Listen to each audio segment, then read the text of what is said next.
Baik, selamat pagi teman-teman. Hari ini kita akan kembali belajar bersama-sama di pelajaran sekolah minggu. Masih kita akan berbicara tentang pembaptisan. Dan hari ini kita memasuki pelajaran yang ketujuh. Mari kita bersama-sama merenungkan, saling berbagi tentang apa yang menjadi pokok bagian dalam kelas yang akan kita pelajari berkaitan dengan pembaptisan. Mari kita berdoa terlebih dahulu, mohon pimpinan Roh Kudus supaya semua yang kita pelajari untuk kemuliaan nama Tuhan. Tuhan Yesus, terima kasih hari ini kami boleh kembali belajar kebenaran firman Tuhan dalam pelajaran ketujuh tentang pembaptisan. Kami mohon hikmat daripada-Mu ya Roh Kudus supaya kami mampu belajar, mengenal, mengerti lebih dalam lagi akan kebenaran firman Tuhan. Sehingga setiap saat ketika kami belajar, merenungkan, kami boleh diberi hikmat oleh Tuhan. Sehingga semuanya boleh menjadi berkat untuk kami dan kemuliaan bagi nama Tuhan. Roh Kudus, ini seluruh waktu kami serahkan dalam tangan kuasa-Mu. Kau yang memimpin, memberi hikmat buat kami semua. Terpujilah nama-Mu Tuhan, di dalam nama Yesus Kristus kami menyerahkan semua ini. Haleluya. Amin.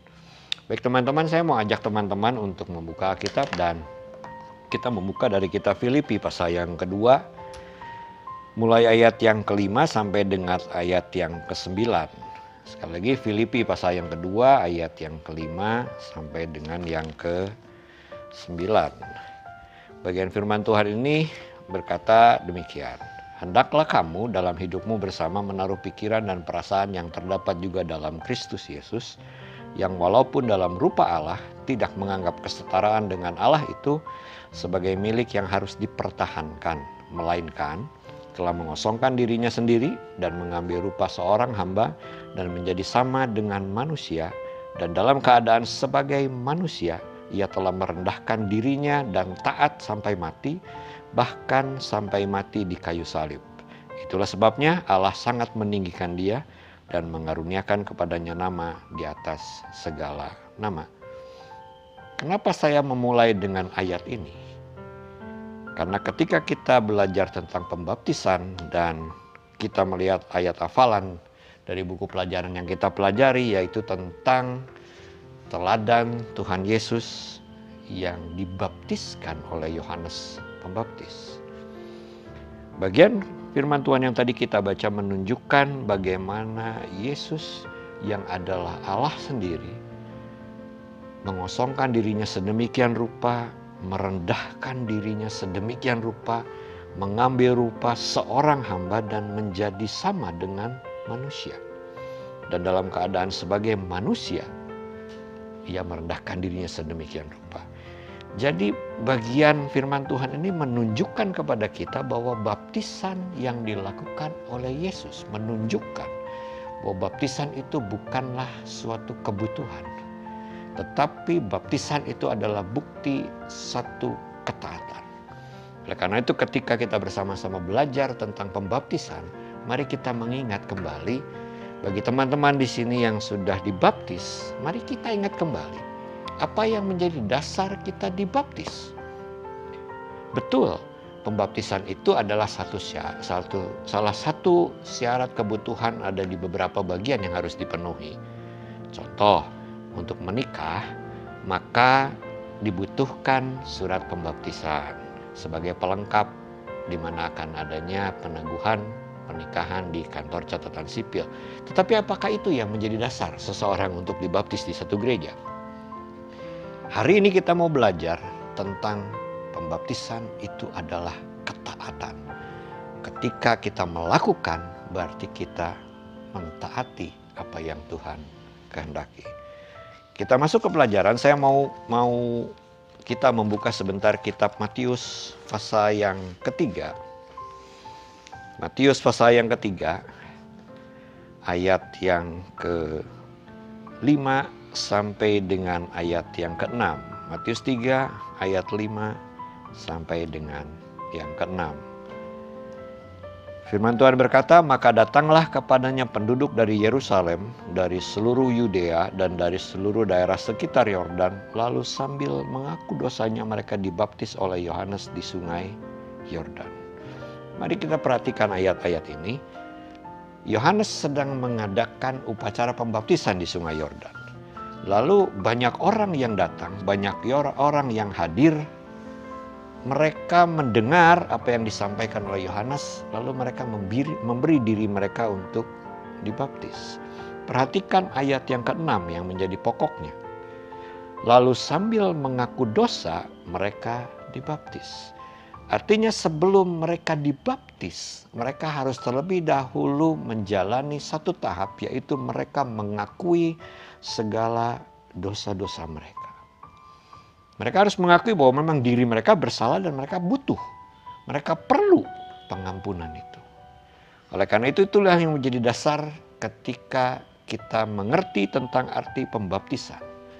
Yaitu pembaptisan harus didahului dengan pertobatan. 1 Yohanes pasal yang ke-1 ayat 9 berkata, barang siapa mengaku segala dosa-dosanya, maka Allah adalah Allah yang setia dan yang adil yang akan mengampuni segala dosa-dosa. Artinya ketika teman-teman semua memasuki tahap pembaptisan, yang harus diingat ialah kita mengaku terlebih dahulu segala dosa kita di hadapan Tuhan, lalu kita menyerahkan diri kita, bertobat, menerima Yesus sebagai Tuhan dan Juru Selamat, lalu kita masuk di dalam tahap pembaptisan. Mari perhatikan ayat yang ke-7 dari Matius pasal yang ke-3. Tetapi waktu Yohanes melihat banyak orang Farisi dan orang Saduki datang untuk dibaptis, berkatalah ialah kepada mereka, hai kamu keturunan ular beludak, siapakah yang mengatakan kepada kamu bahwa kamu dapat melarikan diri dari murka yang akan datang? Ayat 8 berkata, jadi hasilkanlah buah yang sesuai dengan pertobatan. Kalau seseorang datang ingin dibaptis tetapi tidak memaknai arti dari pengakuan dosa di ayat yang 6 tadi, maka pembaptisan yang dilakukannya tidak ada artinya sama sekali. Karena apa? Karena Tuhan ingin ketika kita meyakini bahwa kita masuk dalam pembaptisan, maka Tuhan ingin kita ada di dalam pertobatan. Buah yang sesuai dengan pertobatan ialah kerinduan kita, ketaatan kita untuk memasuki pembaptisan. Jadi tidak bisa kalau kita hanya ingin dibaptis hanya sekedar supaya kita diterima sebagai anggota gereja, supaya nanti ketika saya diperlukan surat baptisan saya sudah punya. Tetapi kalau dasar pembaptisan itu yaitu pertobatan tidak pernah kita lakukan, maka sama seperti apa yang Yohanes katakan kepada orang Farisi dan orang Saduki. Semuanya menjadi tidak ada artinya sama sekali. Nah, hari ini kita mau belajar lebih dalam lagi tentang baptisan ini sendiri. Memang judul pelajaran yang ke-7 ini cukup membuat kita agak kebingungan. Apa yang bisa kita banggakan di baptis selam ini? Tapi saya mau mengajar kita, kita sama-sama belajar memaknai tentang pembaptisan itu, dan kebanggaan kita bukan karena kita dibaptis selamnya, tetapi kebanggaan kita karena kita punya Allah di dalam nama Yesus Kristus yang sudah menunjukkan, meneladani bagaimana ketaatan Yesus di dalam mengikuti apa yang menjadi kehendak Allah di dalam kehidupan. Saya mau ajak kita kembali masih tetap di kitab Matius pasal yang ke-3. Mari perhatikan ayat yang ke-16. Perikop dari bagian ini ialah Yesus dibaptis oleh Yohanes. Tapi saya mau ajar kita untuk melihat ayat yang ke-16. Ayat 16 berkata, sesudah dibaptis, Yesus segera keluar dari air, dan pada waktu itu juga langit terbuka dan ia melihat Roh Allah seperti burung merpati turun ke atasnya. Saya mau kita perhatikan ayat yang ke-16 ialah kata-kata Yesus segera keluar dari air. Dalam versi King James nanti teman-teman di rumah boleh buka karena di handphone sekarang sudah cukup lengkap. Dalam versi King James dituliskan ketika Yesus keluar dari air, dituliskan di sana ialah straight way out of the water. Saya mencoba mencari kata straight way out of the water. Salah satu artinya dari bahasa aslinya ialah memisahkan. Sekali lagi, salah satu artinya ialah memisahkan. Kalau teman-teman yang pernah dibaptis atau melihat upacara pembaptisan, ketika seseorang dibaptis, maka petugas pembaptis akan, terutama pendeta, akan mengatakan bahwa baptisan itu melambangkan dikuburkan dari hidup yang lama, lalu mulai dibangkitkan dan berjalan dalam hidup yang baru. Artinya, ketika seseorang bertobat, percaya kepada Tuhan Yesus, dibaptiskan, maka sesungguhnya seseorang itu straight way out. Artinya dia sudah terpisah dari kehidupan yang lama dan berjalan di dalam kehidupan yang baru.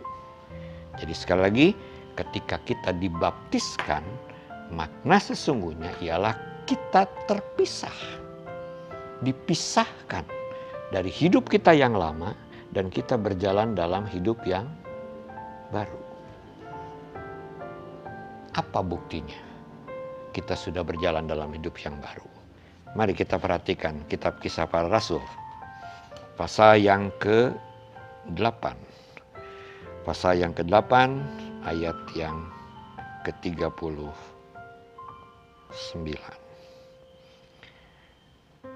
Pelajaran ini pernah kita pelajari tentang sida-sida Ethiopia yang bertemu dengan Filipus. Tapi saya mau ajak kita melihat ayat yang ke-39. Kisah Para Rasul 8 ayat 39 berkata, dan setelah mereka keluar dari air, Roh Tuhan tiba-tiba melarikan Filipus, dan mari perhatikan ayat ini. Dan sida-sida itu tidak melihatnya lagi, sida-sida itu meneruskan perjalanannya dengan sukacita. Bagian firman Tuhan ini mengatakan, ketika sida-sida ini melihat air dan dia berkata kepada Filipus, bisakah dia dibaptis karena ada air? Dan Filipus mengatakan bisa jika kau mau. Dan memang sida-sida ini mau.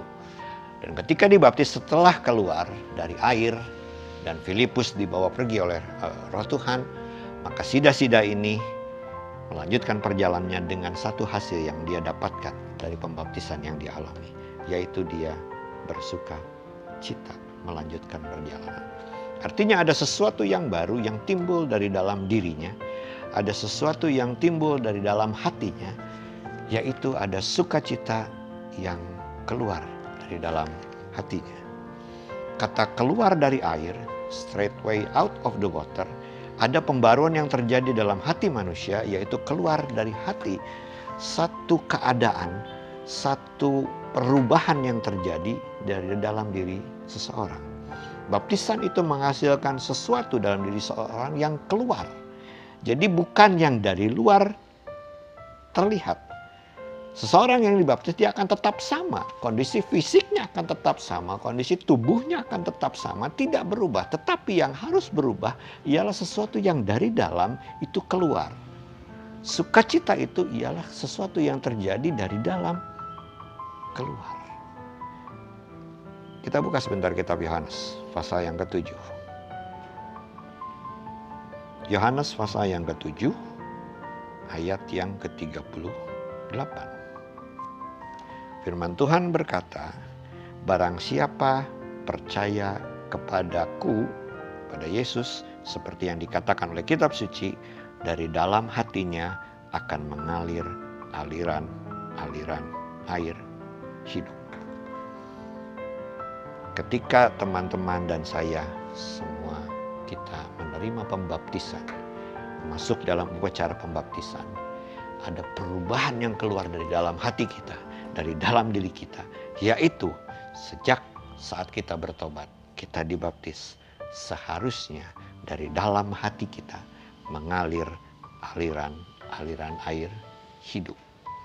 Sukacita yang keluar, kebahagiaan yang keluar. Karena apa? Karena Tuhan Yesus sudah memberikan itu di dalam hidup kita, di dalam kepribadian kita. Perhatikan kembali ayat yang ke-17 dari kitab Matius.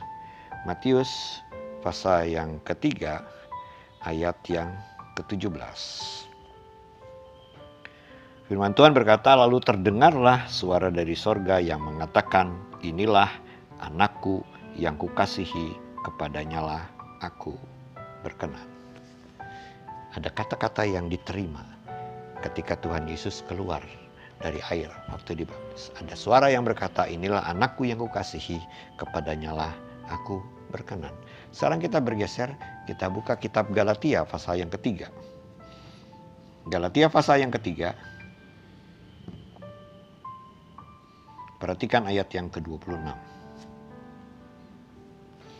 Galatia pasal yang ketiga ayat 26 firman Tuhan berkata, sebab kamu semua adalah anak-anak Allah karena iman di dalam Yesus Kristus. Sekali lagi, sebab kamu semua adalah anak-anak Allah karena iman di dalam Yesus Kristus. Kitab Matius tadi berkata ketika Yesus keluar dari air, ada suara yang terdengar, inilah anakku yang kukasihi, kepadanya aku berkenan. Artinya ketika teman-teman dan saya ada di dalam pertobatan karena iman di dalam nama Yesus, teman-teman dan saya sudah termasuk di dalam sebagai anak-anak Allah. Firman Tuhan yang mengatakan, maka ketika kita dibaptis, maka perkataan yang sama itu juga yang diterima oleh kita. Kita diperkenan oleh Allah untuk menjadi bagian dari keluarga besar kerajaan Allah. Kita menjadi anak-anaknya, kita menjadi orang-orang yang dikasihi. Semuanya harus melewati pertobatan. Kitab Roma pasal yang ke-9, pasal yang ke-10 maksud saya. Kitab Roma pasal yang ke-10, ayat yang ke-9 dan ke-10. Firman Tuhan berkata, jika kamu mengaku dengan mulutmu bahwa Yesus adalah Tuhan dan percaya dalam hatimu bahwa Allah telah membangkitkan dia dari antara orang mati, maka kamu akan diselamatkan. Dan dengan hati orang percaya dan dibenarkan, dan dengan mulut orang mengaku dan diselamatkan. Sekali lagi kita diingatkan, dasar dari pembaptisan yang kita lakukan ialah pertobatan. Kenapa harus lewat pertobatan? Karena dengan pertobatan maka kita diperkenan oleh Allah untuk menjadi keluarga besar kerajaan Allah. Saya mau kita memperhatikan sekarang buku pelajaran. Di buku pelajaran nanti teman-teman boleh buka di halaman yang ke-27 bagian akhir. Halaman 27 bagian akhir ada kata-kata begini. Orang baptis meyakini bahwa baptisan secara selam itulah yang diajarkan dan dipraktikkan oleh Tuhan Yesus kepada kita hingga saat ini. Ada kata-kata orang baptis meyakini. Maka pelajaran yang hari ini kita pelajari ialah pelajaran yang ditujukan untuk mengingatkan kita orang baptis. Bahwa kita menerima baptisan, kita melakukan baptisan secara selam seperti apa yang kita pelajari. Jadi kita tidak usah berdebat tentang cara pembaptisan, entah itu selam, entah itu percik, entah itu apapun juga tidak perlu diperdebatkan karena hari ini kita akan belajar tentang baptis selam yang diyakini. Salah satunya ialah orang-orang baptis. Jadi teman-teman dan saya, kita menerima pembaptisan, kita menerima peneguhan pengajaran tentang baptisan secara selam. Tetapi inti dari semua cara baptisan, intinya ialah pertobatan. Dan hasil dari pertobatan itu ialah keinginan, kerinduan untuk melengkapi hasil pertobatan itu ialah dengan ketaatan melalui pembaptisan. Kalau kita perhatikan kembali kitab Kisah Para Rasul ayat 8, Kisah Para Rasul 8 ayat 36 dan 38 sampai 38 tentang Sida-Sida yang bertemu dengan Filipus. Kerinduan dia setelah dia mengerti semua yang dia baca, dia mengerti, dia memahami apa yang dia baca lewat Filipus, maka kerinduan dia ialah aku ingin dibaptis. Oleh karena itu, mari kita pun sama-sama meyakini bahwa kita dibaptis dengan dasar ialah kita mentaati Tuhan dan kita melengkapi kehidupan pertobatan kita melalui pembaptisan. Dan karena kita belajar di di dalam pelajaran secara baptis, maka kita meyakini bahwa baptisan selam itulah yang diajarkan kepada kita. Terakhir saya mau buka kitab Roma pasal 14 ayat yang ke-12. Firman Tuhan ini berkata, demikianlah setiap orang di antara kita akan memberi pertanggungan jawab tentang dirinya sendiri kepada Allah. Sekali lagi, demikianlah setiap orang di antara kita akan memberi pertanggungan jawab tentang dirinya sendiri kepada Allah. Artinya, kita diingatkan oleh firman Tuhan ini. Apa yang menjadi dasar teman-teman dan saya mengambil keputusan untuk bertobat? Apa yang menjadi dasar teman-teman dan saya untuk belajar memasuki kerinduan untuk dibaptiskan? Satu hari nanti, satu saat nanti, kita akan berhadapan langsung dengan Allah. Dan kita memberi pertanggungan jawab itu. Tidak perlu kita memperdebatkan sesuatu. Tetapi mari kita mulai memeriksa diri kita. Apa yang menjadi dasar kita untuk kita dibaptis? Kebanggaan kita ialah ketika kita dipilih oleh Tuhan. Dan kita boleh datang ke hadapan Dia. Menerima anugerah yang besar. Kita boleh menjadi anak-anaknya Tuhan. Dan hasil yang harus dihasilkan, sama seperti tadi Yohanes mengatakan, dari buahnya lah pertobatan itu bisa dilihat. Maka hari ini, teman-teman dan saya, mari kita menunjukkan buah pertobatan kita. Ketika kita sudah percaya Yesus, kita sudah dibaptis, mari tunjukkan buah pertobatan itu lewat pelayanan kita kepada Tuhan. Itu yang menjadi kebanggaan kita. Karena apa? Karena Yesus, Tuhan kita, boleh memperkenankan kita, dianugerahkan kepada kita kemampuan untuk kita menjadi orang-orang benar di hadapan Tuhan. Kita berdoa. Bapa Surgawi, terima kasih karena hari ini kami boleh belajar memaknai arti pembaptisan itu. Kami bersyukur karena Tuhan sudah memulainya terlebih dahulu, meneladaninya di dalam kehidupan sehari-hari. Kami percaya Tuhan, hanya oleh anugerah-Mu kami diperkenankan, kami dipilih oleh Allah untuk masuk dalam hitungan orang-orang yang diselamatkan. Karena anugerah Allah juga kami diperkenankan untuk bisa menjadi anak-anak Allah karena iman yang Tuhan berikan kepada kami. Karena itu ya Bapa, ingatkanlah kami senantiasa untuk kami senantiasa menjaga langkah hidup kami bersama dengan Tuhan hari lepas hari sebagai bukti buah pertobatan yang kami lakukan dalam hidup ini. Ampuni kami Tuhan kalau selama ini kami memaknai semua ini hanya dengan pengertian kami sendiri. Ampuni kami kalau kami membiarkan pengertian kami mempengaruhi kami sehingga kami tidak pernah mengerti makna yang lebih dalam tentang arti satu pertobatan dan arti satu baptisan. Kami bersyukur dan kami percaya Tuhan akan terus memperlengkapi kami semakin hari semakin indah di hadapan Tuhan. Terpujilah nama-Mu Tuhan, berkati teman-teman semua yang bersama-sama belajar, hikmat daripada Allah di dalam nama Yesus Kristus melalui Roh Kudus akan semakin memenuhi kami untuk kami mengerti kebenaran firman-Mu. Dalam nama Tuhan Yesus kami berterima kasih dan bersyukur. Haleluya. Amin. Mari silakan teman-teman berdiskusi dan mari berikan yang terbaik untuk Tuhan dalam hidup ini. Amin. Tuhan Yesus berkati.